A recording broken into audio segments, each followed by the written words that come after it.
Un rapport de force déséquilibré. Pourtant naît ici un nouvel espoir, ravivant autant de chances de succès. La ville dictature chasse sa bête noire. Affrontement d'il y a bien longtemps, heureusement dans une galaxie lointaine, personne par la guerre ne devient grand, dixit l'homme au regard d'Albert Einstein. Poignée de leaders rebelles charismatiques. Donne ta gueule, joue pas au héros. Mission pour contenir l'Empire galactique. Koe koa titiato. Difficile de ne pas sombrer du côté obscur. Matériel pléthorique, immersion et stratégie.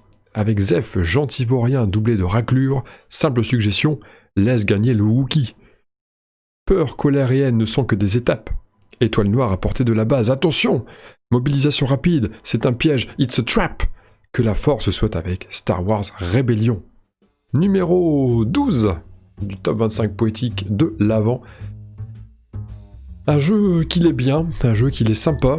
Donc Star Wars Rebellion, c'est des parties de 10 heures avec le copain Zeph, dont j'ai fait la dédicace dans le poème. Il va apprécier, j'en suis sûr.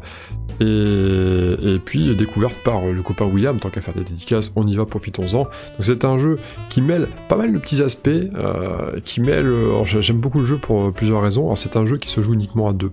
Alors, ils expliquent dans le jeu qu'on peut jouer à 4, mais ça me paraît un peu fumeux comme système. Bon, le mieux c'est de faire du face-à-face. Bien entendu, un joueur incarne l'Empire Galactique qui a vraiment une flotte gigantesque par rapport à la pitoyable petite bande. D'ailleurs, j'ai cité à mettre pitoyable petite bande dans le poème, mais il y avait tellement de références, c'est un univers tellement riche avec une histoire tellement riche et tellement empli de citations, de petites phrases comme ça qui nous plaisent. Je pouvais pas tout mettre et il a fallu faire des choix. Il n'y avait pas de je suis ton père, des choses comme ça, un truc un petit peu bidon à force. Le je suis ton père, ça commence à bien faire quand même, les blagues sur le je suis ton père, il y en a à toutes les sauces, c'est un petit peu lourd. Bref, donc il y a un joueur qui joue l'Empire, l'autre qui joue les rebelles, qui a une petite armée de rien du tout, et en gros l'Empire a un temps limité pour aller trouver la base rebelle qui figure sur un des systèmes sur la carte. Et donc un petit jeu de je me cache, tu ne trouveras pas, etc., etc. Sauf que si on se fait trouver, on peut encore essayer de se mobiliser rapidement pour aller changer de système. L'Empire qui lui ratisse tout le système, qui prend à l'aide de missions, de droïdes sondes, etc., qui rend de plus en plus petit le spectre des possibilités au niveau de où se situe la base rebelle. Donc il y a ça, à côté de ça on double avec un jeu de gestion, parce qu'il faut quand même réussir à gérer ses productions de vaisseaux, il faut prendre les bonnes planètes pour produire les bons éléments, soit terrestres, soit aériens.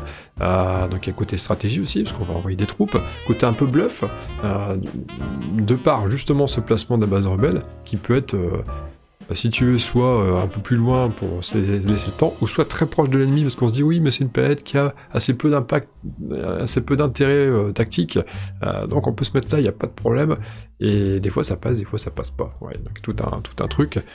Quand on est débutant, c'est bien de jouer l'Empire, quand on est... par contre, ne jouez pas les rebelles quand vous êtes débutant, ça marche pas, j'ai essayé... C'était un fail monumental. On va y arriver. Monumentale erreur, comme dirait l'autre. Le mec qui revient. C'est le mec qui revient qui dit ça. Dans un autre film. Bref. Donc, que dire de plus? C'est excellent. Il y a du hasard, il y a du jet de dés aussi. Ce qui parfois peut briser des parties. En attendant, pour l'instant, alors j'ai jamais gagné la moindre partie. J'ai dû en faire une poignée, une demi-douzaine. Faites une demi-douzaine de parties. Et la troisième référence cachée là. Et donc, que des défaites, mais alors quand j'ai joué l'Alliance Rebelle, c'était cata. Quand j'ai joué l'Empire Galactique, par contre, ça a toujours été des défaites de rien du tout. Donc toujours content d'avoir des parties disputées, au moins c'est sympa. J'attends avec impatience ma première victoire. On verra bien. Voilà, allez, j'en dis pas plus, ça fait déjà un petit moment que je la batte. Je commence à les faire de plus en plus longues. Faut que je me méfie là, ça va pas ça. Hein. Luc, quoi? Luc, mais quoi? Luc, mais qu'est-ce qu'il y a? Tu marches sur mon tuyau. Voilà, tant qu'à faire, c'était la 4ème dédicace. Allez, des bisous, à demain pour le numéro 11. Salut!